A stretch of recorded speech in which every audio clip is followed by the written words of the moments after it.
안녕하십니까, 토마토입니다. 오늘은 한전 민영화 그 두 번째 시간으로 민영발전소의 기능과 방향에 대해서 이야기를 나누겠습니다. 에너지 전환은 우리의 방향이고 목표입니다. 그리고 가지 않을 수 없는 길입니다. 이 에너지 전환의 어떤 방향이 재생에너지고, 이 재생에너지 발전을 가장 잘 구현할 수 있는 구조가 분산형 전원이다. 저는 이렇게 생각하고 있고요. 그래서 에너지 전환과 재생에너지, 분산형 전원을 묶어서 민영발전소의 어떤 방향과 어떤 기능을 이야기해 보도록 하겠습니다.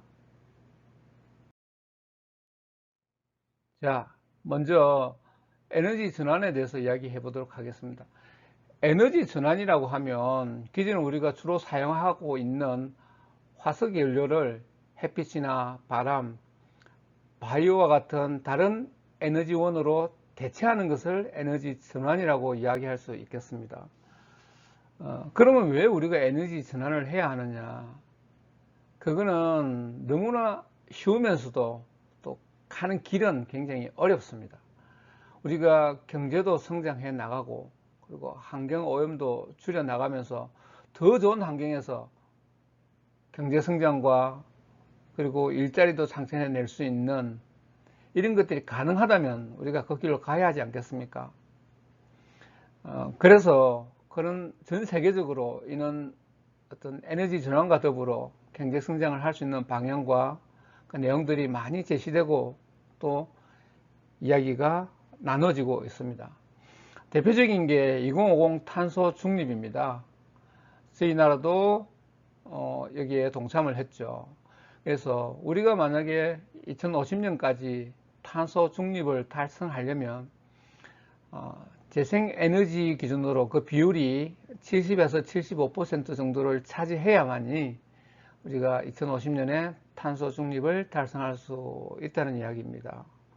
그리고 가까운 미래에서는 2030년까지 저희가 2018년 기준으로 탄소 배출량을 40% 줄이겠다는 약속, 2030 NDC가 있는 것이죠. 그래서 우리는 이 에너지 전환을 반드시 이뤄내야 합니다. 우리는 이미 선진국입니다. 개발도상국이 아니고 선진국이기 때문에 이제 국제사회가 요구하는 어떤 책임에 저희도 부응을 해야 되고, 리더로서, 선도국가로서 또 저희가 그 길을 앞장서 나가야 합니다. 그런 의미에서 에너지 전환은 우리 사회가 반드시 이뤄내야 할 대전제다, 큰 방향이다, 이렇게 말씀드릴 수 있겠습니다. 그러면 에너지 전환에 대해서 구체적으로 한번 이야기를 나눠보도록 하겠습니다. 에너지 전환은 더 쉽게 말하면 화석연료의 사용을 줄이고 재생에너지 사용으로 전환하자는 겁니다. 그 대표적인 게 이제 EU의 그린딜 정책입니다. 그린딜은 장기적인 관점에서 에너지 및 경제를 아울러서 좋게 하자는 겁니다. 에너지는 청정 에너지를 사용하고 그러면서도 경제를 발전시키자, 이런 게 바로 그린딜이고요. 더 쉬운 말로 풀이하면 탄소를 감축하면서도 재생에너지로 경제를 부흥시켜서 일자리도 늘리자, 이게 바로 그린딜의 주요 정책입니다. 그래서 이게 이제 2019년부터인가 유럽에서 시작돼 가지고 한참이죠. 그래서 저희도 바로 이런 쪽으로 앞으로 나아가야 된다, 이런 말씀을 드리고 싶은 거고요. 자, 그러면 여러분들 중에서 그럴 거예요. 아니, 화석연료를 이용해서 이렇게 발전해온 지금까지 이 프로세스를 쉽게 어떻게 버리고 재생에너지 사회로 갈 수 있느냐. 특히나 우리나라 같이 땅덩어리도 좁고 이렇게 어떤 재생에너지를 사용할 수 있는 이런 환경도 잘 조성되지 않는 나라에서 그게 가능한 이야기냐, 이렇게 질문하실 수 있겠죠. 당연히 질문하실 수 있고 거기에 대한 대답들도 준비되어져 있습니다. 먼저 사실 많은 분들이 우려하는 것 중에 하나가 재생에너지 좋은데 뭐 풍력 발전 단지가 온 산에, 온 바다에, 그리고 태양광 발전 패널들이 온 도로가에, 온 천지에 이렇게 뒤덮이면 이 환경 문제고 이렇게 보기 싫다 눈에. 이런 것도 도대체 어떻게 할 거냐, 이렇게 말씀하시는 분들이 주변에도 꽤 많습니다. 일리 있는 지적이고, 뭐 저도 사실 그런 것들은 별로 좋아하지 않습니다. 그렇지만은 우리가 좀 더 생각해 볼 필요는 있는 거죠. 우리가 가야 될 방향이 에너지 전환이라면 어떻게 이걸 극복하고 이거를 이겨내면서 그 방향을 갈까를 먼저 고민해 보는 게 우선이겠죠. 그래서 만약에 앞에 이야기했다시피 재생에너지 비율을 70% 이상으로 끌어올리기 위해서는 국토 면적 대비 한 3.5에서 4% 정도가 사용되어져야 합니다. 엄청난 면적이죠, 그죠? 그래서 우리나라가 지금 뭐 산이 많고 농사지을 땅도 부족하고, 그런데 이 정도 비중을 이렇게 태양광이나 풍력이 이렇게 차지해 버린다면 좀 심각할 수도 있겠다 생각할 수도 있겠죠. 근데 사실은 이제 풍력 발전이라든지 태양광 발전은 하루가 다르게 발전하고 있고요. 그 기술이. 그렇기 때문에 그 효율을 1%만 올리면 설치 부지 면적을 4에서 6% 정도 줄일 수 있다고 합니다. 그래서 우리는 우선적으로는 이 풍력이나 태양광 발전을 이렇게 끌고 나가기 위해서는 기술 개발이라든지 이런 쪽에 기술을 확보하는 게 더 시급한 이야기라고 말씀드릴 수 있겠습니다. 그리고 사실 우리는 이제 쌀을 제하고 나면 많은 곡물들을, 그 식량들을 수입하고 있는 나라죠. 그렇다 보니까 사실 우리나라에서 경작되는 대부분의 농산물들은 쌀입니다. 그죠? 쌀이고 하기 때문에 국토 면적의 일정 부분을 이렇게 차지한다 하더라도 식량 생산과 연계지어서 이야기할 뭐 그렇게 문제는 아니다 생각을 하고요. 대신에 이런 이점은 있죠. 우리가 그 태양광이라든지 풍력을 이용해서 재생에너지 비율을 이렇게 획기적으로 높인다면 우리가 화석연료 수입 비용을 크게 절감할 수 있습니다. 원유라든지 LNG라든지 석탄 같은 원자재를 지금보다 여러분 우리가 7, 80% 이렇게 줄인다고 생각해 보세요. 엄청난 비용을 세이브할 수 있고, 그 세이브된 비용을 우리가 전기요금을 보전한다든지 또는 재생에너지를 좀 더 기술 발전시키는데 사용한다든지 또는 우리 복지에 사용한다면 그게 훨씬 더 좋은 정책일 수 있다. 그런 생각도 해보게 됩니다. 이렇게 우리가 당연히 이렇게 에너지 전환으로 가야 되고, 우리만 그런 게 아니라 전 세계적인 추세이기 때문에 거스릴 수 없다는 건 우리가 인정해야 됩니다. 그런데 이제 이번에 우리 윤석열 정부는 이 재생에너지 비중을 줄이겠다고 인수위에서 이야기를 했지요. 대신에 원자력 비중은 늘리겠다고 말이죠. 제가 원자력에 대해서는 몇 번이고 말씀을 드렸습니다만, 원자력도 청정에너지 맞아요. 맞는데, 그랬죠. EU 텍스노미에 포함됐다는 건 청정에너지로 인정해 준다는 뜻이라고 제가 말씀을 드렸었고, 대신에 이제 전제 조건이 두 가지 있는데, 그 중에서 특히 우리나라는 그 고준위 방사성 폐기물을 이렇게 보관하고 저장할 수 있는 방패장이 아직 없기 때문에 우리나라에서 생산되는 원자력으로 생산되는 전기는 아직까지는 청정에너지로 인정받을 수 없다고 말씀을 드렸습니다. 그렇다면 우리가 이 탄소 중립으로 가는 길에 아직까지는 원자력이 그 효과를 발휘하지 못하고 있는 상황인데, 재생에너지 비중을 줄인다는 것은 좀 위험한 정책이고 세계적인 추세와도 맞지 않다, 그런 생각을 강하게 하게 되고, 이 정책은 반드시 바뀌어야 한다고 저는 말씀드리고 싶습니다. 자, 간단하게 재생에너지 발전 비중을 국가별로 한번 살펴보겠습니다. 이 자료는 JTBC 차이나는 클래스 239회 서울대학교 홍종호 교수님 편에서 방송되었던 내용을 제가 캡처한 겁니다. 여기 보시면 검은 선이 OECD 평균이죠. OECD 평균이고 우리나라는 맨 꼴찌입니다. 2020년 기준으로 7.2%, 2020년 기준 덴마크는 80%가 넘었고요. 독일도 거의 50%, 이렇습니다. 우리나라는 재생에너지 발전 비중이 무지 낮은 나라 중에 하나입니다.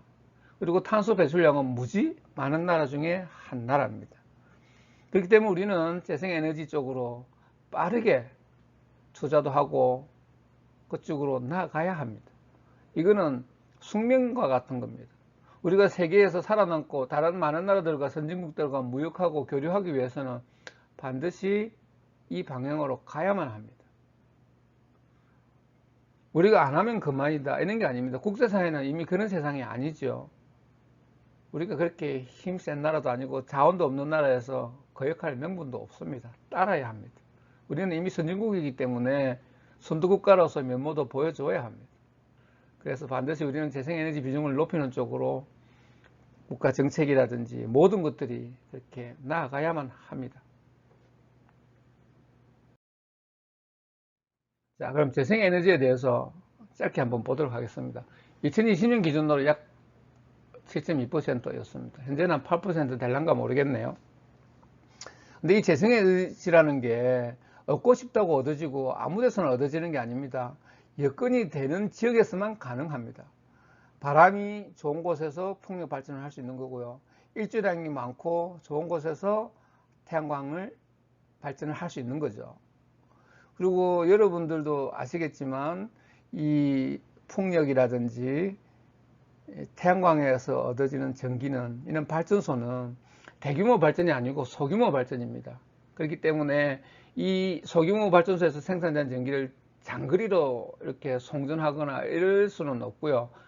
그 발전소 있는 주위 지역에 이렇게 전기를 송전, 배전해서 판매까지 해야만 됩니다. 그런 특징이 있습니다. 재생에너지는.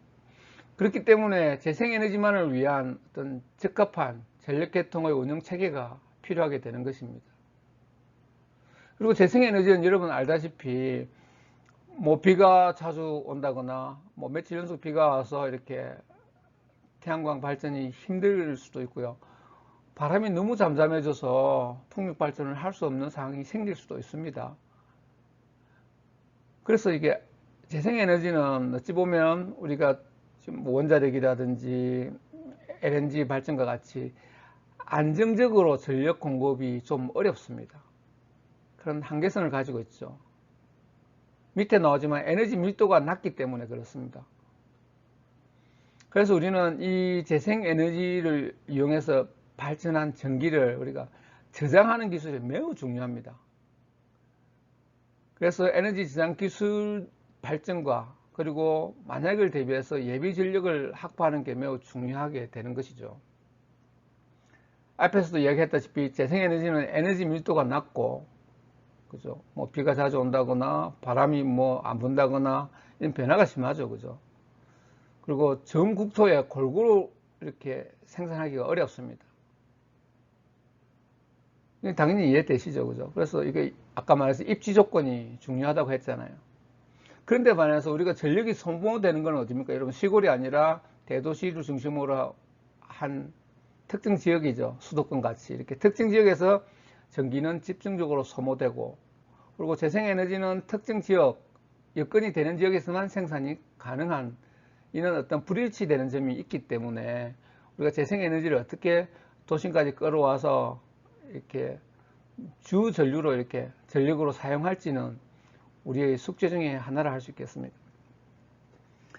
그래서 이게 이제 분산형 전원이라는 게 나오는데, 이 분산형 전원이라는 게 뭐냐면은 쉽게 말하면은 지금 우리나라처럼 대단위 발전, 원자력이라든지 석탄이라든지 LNG 같이 대단위 발전소에서 많은 양을 한꺼번에 생산하는 게 아니라 지역별로 여건에 따라서 조금씩 작은 발전소에서 생산해서 이걸 그 지역에 소모하는, 소비하는 이런 형태를 갖다가 분산형 전원이라고 이야기합니다.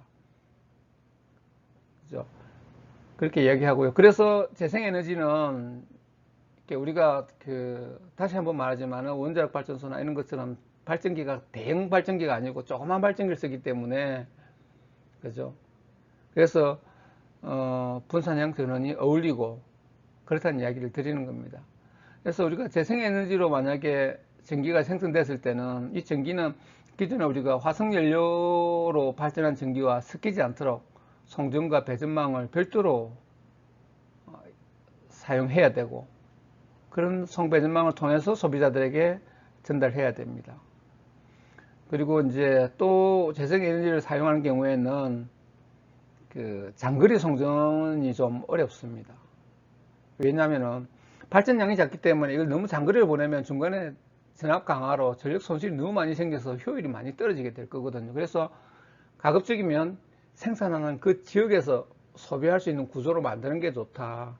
이런 것들이 향후의 방향이 되는 겁니다. 우리의 미래 전기 산업의 방향이 되는 거고, 그런 걸 우리는 분산형 전원이라고 이야기를 하는 것이죠. 자, 좀 전에 제가 에너지 저장 시스템이 중요하다고 말했습니다. 재생에너지로 발전할 때는 어떤 기후 조건이라든지 여건에 따라서 전력을 생산할 수 없는 상황이 생길 수 있기 때문에, 그러면 재생에너지를 사용하는 지역에서는 뭐 여건이 안 좋으면 뭐 정전 상태로 계속 유지해야 되느냐? 그건 아니란 이야기죠. 그럴 때를 대비해서 우리가 에너지를 저장할 수 있는 시스템이 매우 중요하다. 그 저장하는 시스템을 우리 ESS라고 이야기를 하고 에너지 저장 시스템이라고 이야기를 합니다. 여기 나와 있듯이 불안정한 신재생 에너지를 안정적으로 공급하기 위해 필수적인 장비다라는 거죠. 그러면 이 ESS가 어떻게 작동되는지를 밑에 그림으로 한번 제가 설명을 드리도록 하겠습니다. 먼저 발전소와 그리고 에너지 저장 시스템과 가정을 하나로 연결이 됩니다. 이렇게 연결되고 배선으로 연결을 하고요. 그 다음에 전류를 보내면은 이 전기가 가정에 도달해서 우리가 불을 밝힐 수 있죠. 이 도달되는 과정에 보시는 바와 같이 중간에 ESS 시스템이 끼어 있어 가지고 자동으로 이렇게 충전이 되고 전기를 축적하게 되는 거죠. 이 ESS 시스템은 다양하게 있습니다. 많은 곳에서 이렇게 연구가 되고 있고요. 배터리 형태로 저장하는 경우도 있고 다양한 형태로 저장하는 방법들이 연구가 되고 있습니다. 여기서는 이제 개념도기 때문에 이렇게 배터리 형식으로 제가 설명을 드리는 거고요. 그래서 이렇게 충전이 가정으로 전원을 보내면서 이렇게 지나가면서 충전이 되는 거죠. 이렇게 충전이 되는데, 근데 어떤 이유에서 발전소에서 전원을 공급할 수 없는 상황이 이렇게 지금처럼 되어버렸다. 이렇게 되어버리면 이 SS에 저장되어 있던 이 전원을 지금 보시는 바와 같이 이렇게 사용하면서 가정에 전원을 계속 공급해 주게 되는 것이죠. 이렇게 계속 공급하다 보면 이 SS에 저장된 에너지는 이제 다 소모가 되겠죠. 다 소모되기 전에 우리가 발전소로부터 전원이 들어와야 되겠죠. 그죠? 이는 역할을 하는 게 ESS다. 에너지 저장 시스템이고, 이거는 굉장히 중요한 미래 산업 중에 하나다. 라는 것까지 말씀을 드립니다.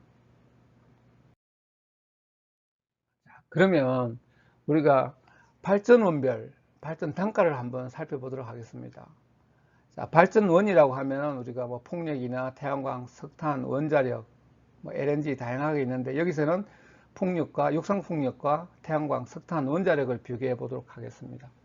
일단 각 발전 원별 단가도 중요하지만 우리나라와 세계를 비교해 보는 것도 매우 중요합니다.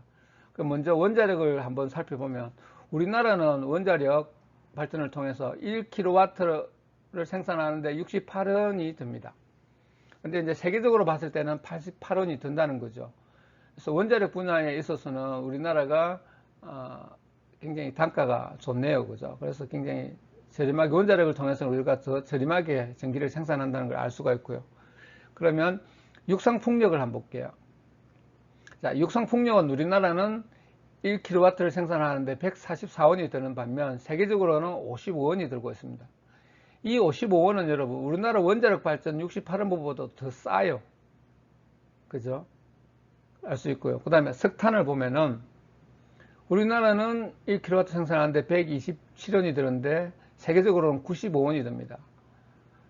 세계와 비교했을 때 우리나라는 석탄 발전에 있어서는 아직까지 기술력이라든지 이런 게 좀 떨어진다고 생각할 수 있겠죠. 아마 석탄을 많이 수입해서 그럴 수도 있을 거고, 뭐, 그거는 다른 여러 가지 이유가 있을 수도 있는데, 그 구체적인 이유까지는 제가 여기서 말씀드리지는 않겠습니다.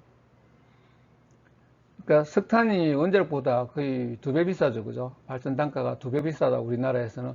세계적으로 봤을 때는 거의 뭐 별 차이 안 나는데, 석탄이나 원자력 발전 단가가. 우리나라에서는 거진 원자력보다 석탄 발전 단가가 거의 2배다. 그런 게 알 수 있죠. 그럼 태양광을 보면 우리나라는 1kW당 100원에서 138원이 드는데 세계적으로는 53원이 든다. 그죠? 그래서 여러분 여기서 우리가 알 수 있는 게 뭐냐면, 자, 여기 재생에너지에 해당되는 풍력과 태양광을 한번 봅시다. 풍력과 태양광을 보면 우리나라 원자력과 비교를 한번 해보자는 거죠. 비교해 보실 때 우리나라 원자력 1kW 생산하는데 드는 단가가 68원인데 세계적으로는 거의 55원대죠. 55원, 평균 54원이 든다는 거죠. 풍력과 태양광은. 이미 원자력 발전 단가를 앞질렀다는 거예요. 엄청나게 기술 개발이 되어 있다는 얘기죠. 그래서 우리나라도 뭐 현재 전력 수요를 맞추기 위해서 원자력 발전을 좀 중시하는 거, 그거 자체는 이해가 됩니다만은 원자력이 꼭 미래의 방향은 절대 아니다.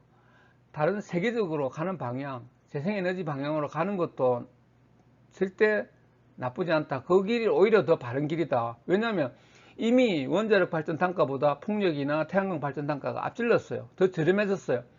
이게 풍력이나 태양광 발전 기술이 더 발전한다면 코스트가 40원대로까지도 떨어질 수 있고 더 안으로도 들어올 수 있는 거죠.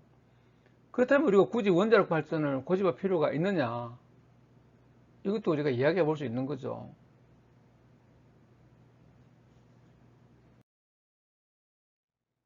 다음은 신재생에너지 공급 의무화 RPS에 대해서 말씀드리겠습니다. 우리나라 모든 발전소, 특히 특정 발전량 이상을 가진 발전소, 그 중에서도 화석연료와 원자력으로 발전하는 회사에서는 의무적으로, 나라에서 의무적으로 1년에 올해 기준으로 12.5%를 신재생에너지로 채우도록 하고 있습니다. 이런 제도를 공급 의무화라고 이야기를 합니다. 보시는 바와 같이 일군그룹의 한국수력원자력이라든지 이런 발전사들도 표에 나와 있죠. 그죠? 의무 공급량이 정해져 있습니다. 정해져 있고요. 이걸 반드시 지켜야 됩니다. 그래서 만약에 이걸 지키지 못할 때는 신재생 에너지 생산자로부터 여기 보시는 신재생 에너지 공급 인증서라는 것을 구매할 수도 있습니다. 이렇게 제도를 추가로 이렇게 허용해 줌으로써 신재생 에너지만 가지고 발전하는 생산자가 생겨나겠죠. 그죠? 왜냐하면 신재생 에너지를 얻은 전기를 비싸게 이런 회사에 팔면 되니까 타당성이 나올 수 있겠죠. 그래서 이게 부과하는 게 꼭 이런 발전소에서 신재생 에너지를 생산해라고 이런 제도를 둔 게 아니라 이런 제도를 둠으로써 신재생 에너지 산업이 살 수 있기 때문에, 왜냐하면 신재생 에너지를 생산하지 못하는 이 발전소들에서 이 신재생 에너지 생산자들부터 전기를 사야 되니까, 그럼 자동적으로 신재생 에너지 산업이 부흥하겠죠. 그죠? 그런 정책적인 이유로 이런 걸 둔 겁니다. 여기까지 말씀을 드립니다. 다음은 이제 오늘의 중요한 테마 중에 하나인 분산형 전원입니다. 이 상대 개념이 이제 중앙집중식이 되겠습니다. 우리나라는 현재 중앙집중식이고요.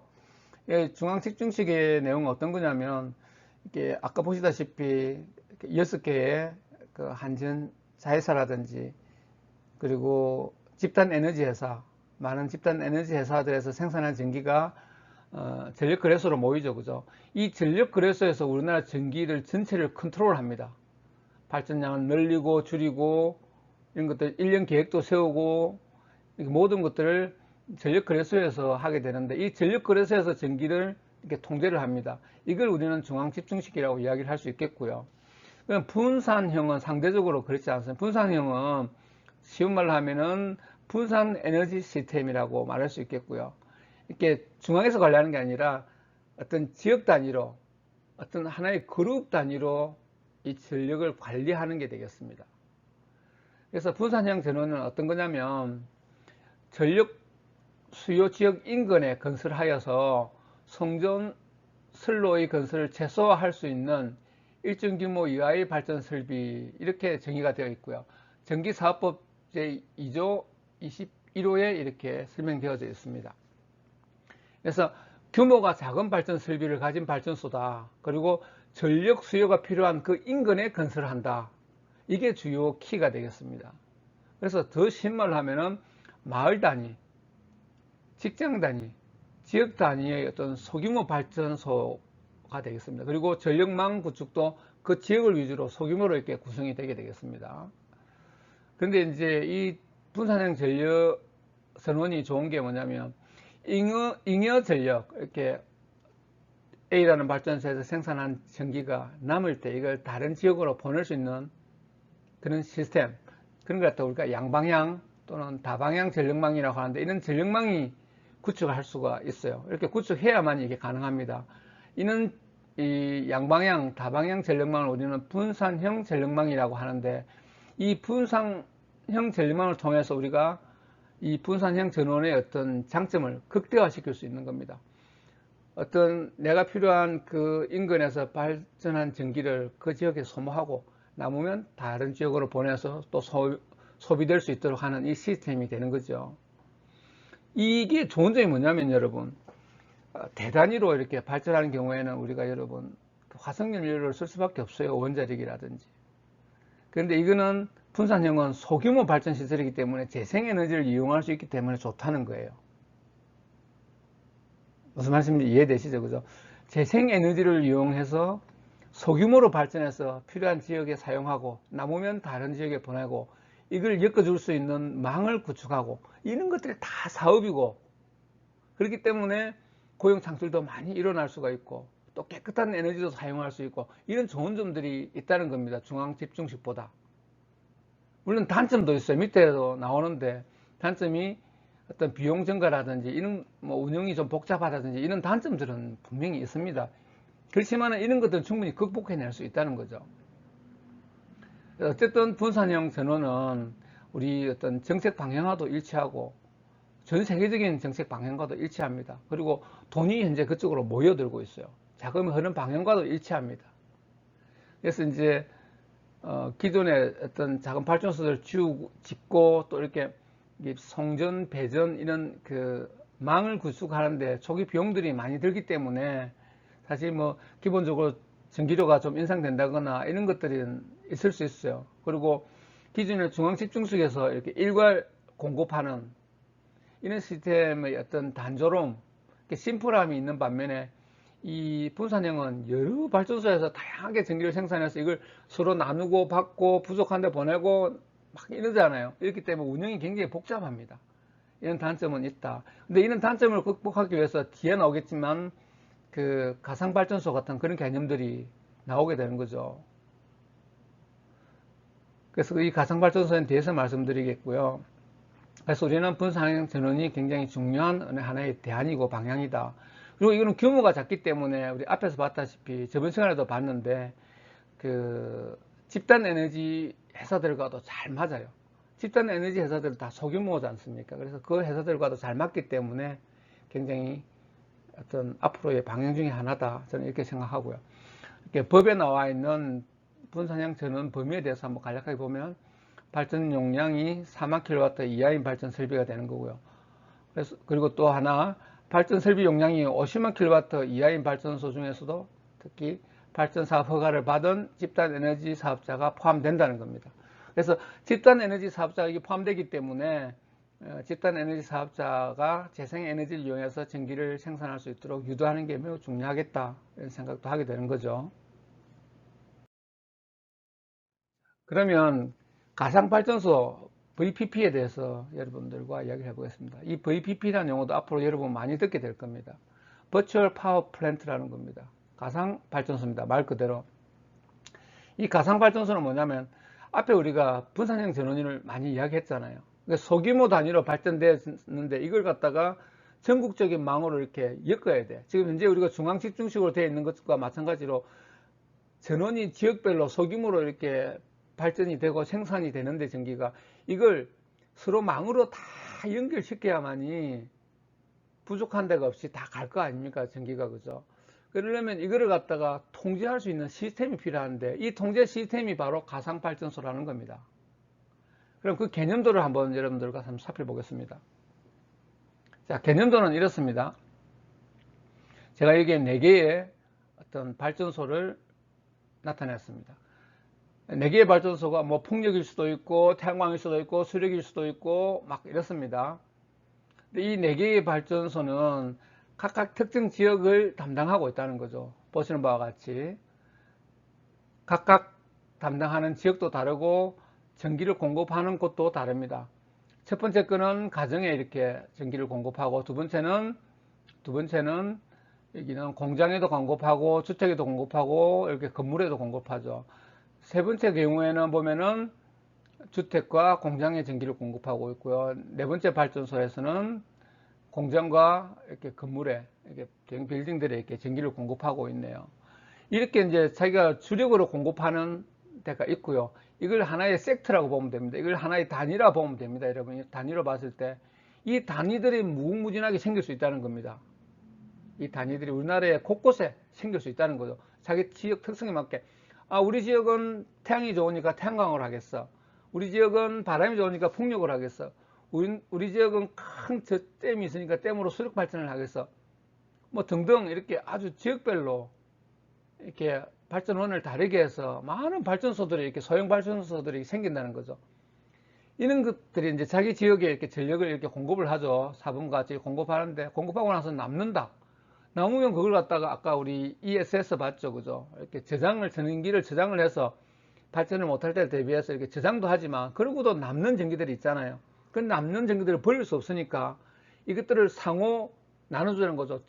2번 같은 경우에는 공장까지 여러분 전기를 주니까 더 많은 전기가 필요할 거 아닙니까? 그래서 2번에는 전기가 부족하면 4번인 발전소에부터 전기를 갖고 와야 되는데, 그런 계통을 만들자는 거죠. 보시는 바와 같이 이렇게 서로 주고 이렇게 받는 계통을 만들자는 거죠. 이게 실제 전력망이 이렇게 구축이 되어야 됩니다. 송전 배전망이 이렇게 구축이 되어야 되고요. 이 구축된 모든 망을 관리하는 시스템을 우리가 가상발전소라고 보시면 됩니다. 이는 구조가 여러분 하나만 있는 게 아니에요. 이게 만약에 경상도에 있으면 이는 망이 전라도에도 있을 수 있고 경기도에도 있을 수 있고 강원도에도 있는 거죠. 그럼 이것들을 또 나라로 개념을 했을 때 나라 단위로 또 하나의 또 섹터 또 묶어야 되는 거예요. 이렇게 크게 묶어 나가면 이렇게 고속도로처럼 이렇게 까지가 이렇게 만들어지겠죠. 이걸 갖다가 에너지 고속도로라고 이야기할 수 있는 거죠. 이렇게 다 묶으면. 이는 지금은 하나의 작은 단위 섹터지만, 여기 여러분 제가 1번부터 4번까지 했지만 도 단위로 봤을 때는 이게 100개가 될 수 있고 50개가 될 수도 있는 거죠. 그죠? 나라 전체로 봤을 때는 몇백 개가 될 수도 있는 거죠. 이런 작은 발전소들이. 그래서 이것들을 지역별로 또 지역 간에 또 서로 연결하고 이걸 나라 전체로 묶어주는 게 바로 굉장히 중요한 망이 되고요. 이 망을 얼마나 촘촘히 깔아내느냐가 굉장히 중요합니다.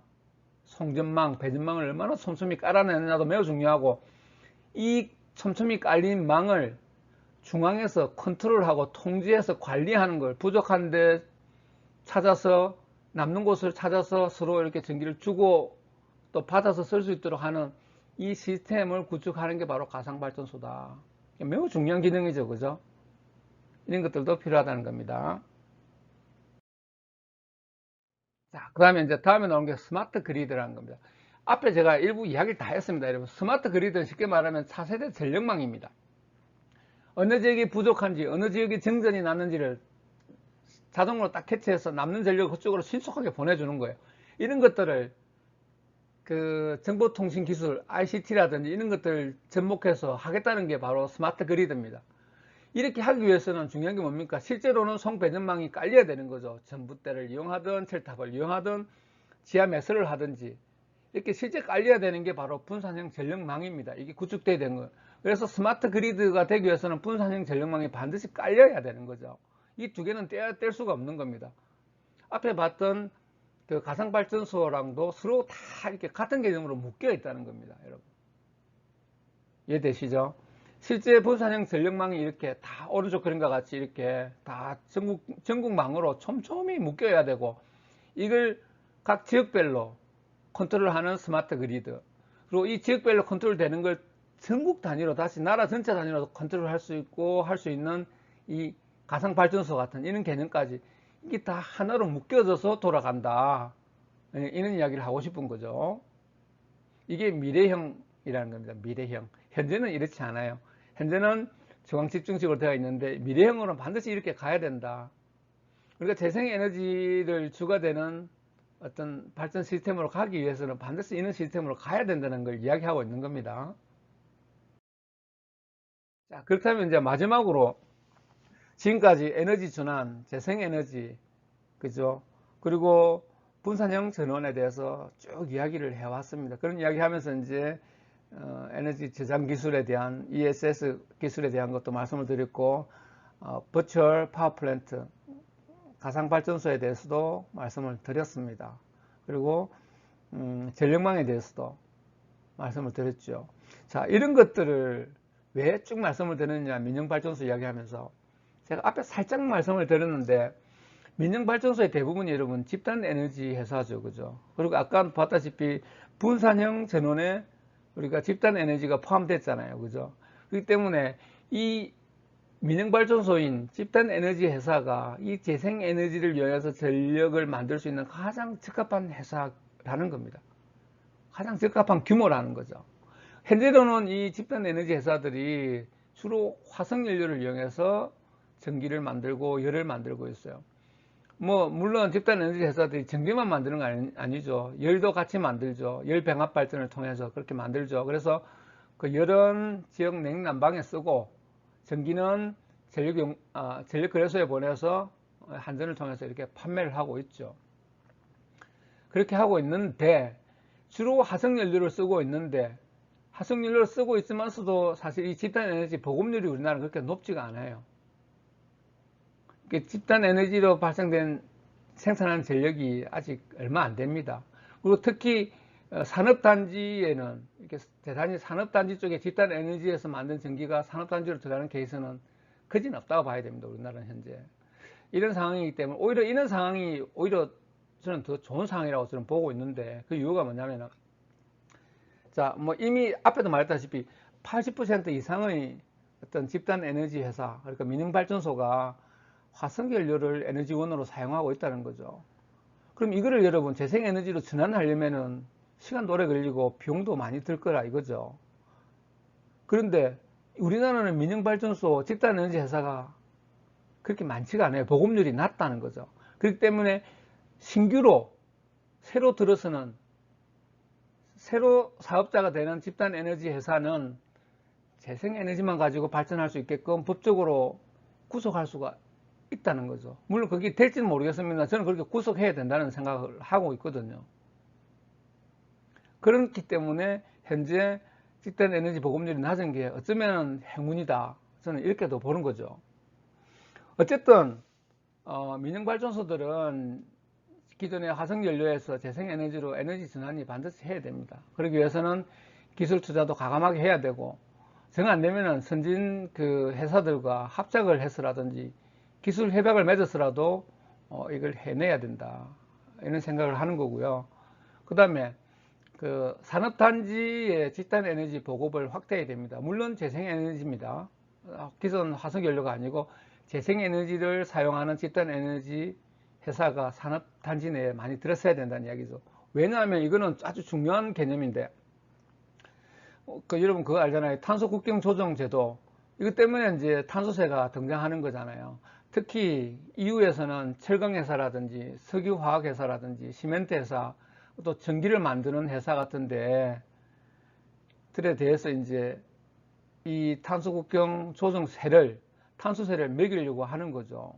2025년부터인가 내가 정확하게 모르겠는데 그때부터 그렇게 한다고 해요. 그러면 우리나라의 철강 회사들이 큰 타격이 오겠죠. 유럽의 철판을 수출하려고 한다면 탄소세를 내야 되니까요. 그죠? 그래서 우리가 그런 것들을 방지하기 위해서 예입니다. 포스코 근처에 가능하다면 포스코가 포항 쪽에 바닷가 근처니까 그쪽에 풍력이 좋으면 그쪽에 대단히 풍력 단지를 만들어서 그 풍력으로 나오는 에너지를 포스코에 다 보내자는 거지. 보내면 포스코는 재생에너지만 가지고 이렇게 철판을 만드는 거예요. 그게 다가 안 되면은 1공장, 2공장, 3공장, 4공장, 5공장 일이 있으면 그중에 2, 3공장, 2, 3, 4공장은 재생에너지를 쓰고 1, 2공장은 기존에 화석연료 쓴다 나눠가지고 탄소 비율을, 화석연료 사용 비율을 확 줄일 수 있는 이런 걸 만들어주면 유럽에 수출할 때 탄소세를 덜 물거나 안 물 수도 있다는 거죠. 어떤 이런 식으로 해서 이런 산업단지에 집단 에너지, 재생에너지를 사용하는 집단 에너지 회사들을 설립을 해서, 또는 합작을 해서 이런 회사들이 돈을 대거나 또 합작을 해서 이렇게 민영발전소를 지으면 굉장히 효율적이고 좋겠다는 게 제 생각이고, 그래서 우리나라 현재 지금 산업단지의 집단 에너지 회사들이 거의 없기 때문에 이런 프로세스를 저는 향후에 좀 가면 어떻겠나 그런 생각이 많이 드는 거죠.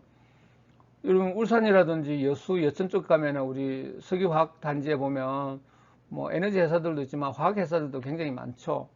이 화학 회사들도 다 탄소 배출량이 굉장히 많기 때문에 그런 회사들도 이런 집단 에너지 회사랑 연계해서 재생 에너지를 이용해서 제품을 만든다면은 그런 탄소세 같은 것도 피할 수가 있고 또 탄소 배출량을 획기적으로 줄일 수 있지 않겠나 아이디어 차원에서 말씀을 드려보고요.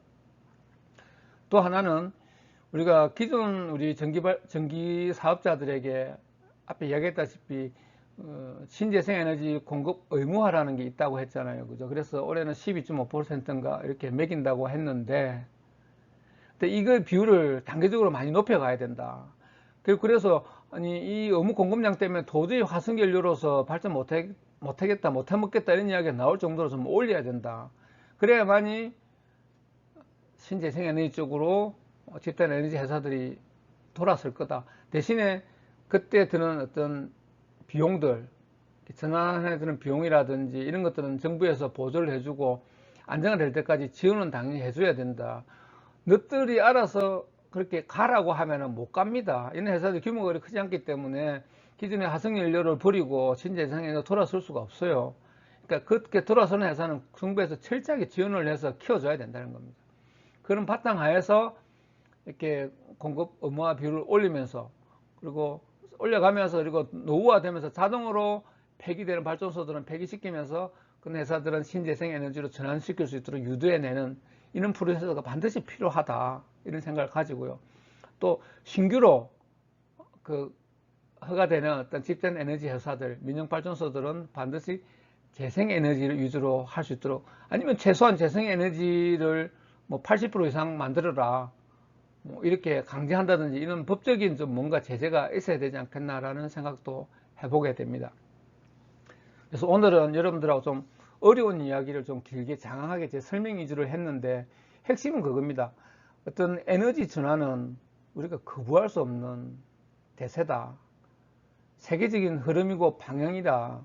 거스를 수가 없다는 거죠. 그래서 우리도 반드시 따라야 합니다. 그런데 원자력만 가지고 안 된다. 특히 우리나라는 원자력이 방패장이 없기 때문에 아직까지 청정에너지로 인정받지 못하는 상황에서 재생에너지 발전 비중을 줄이면 안 된다는 거고요.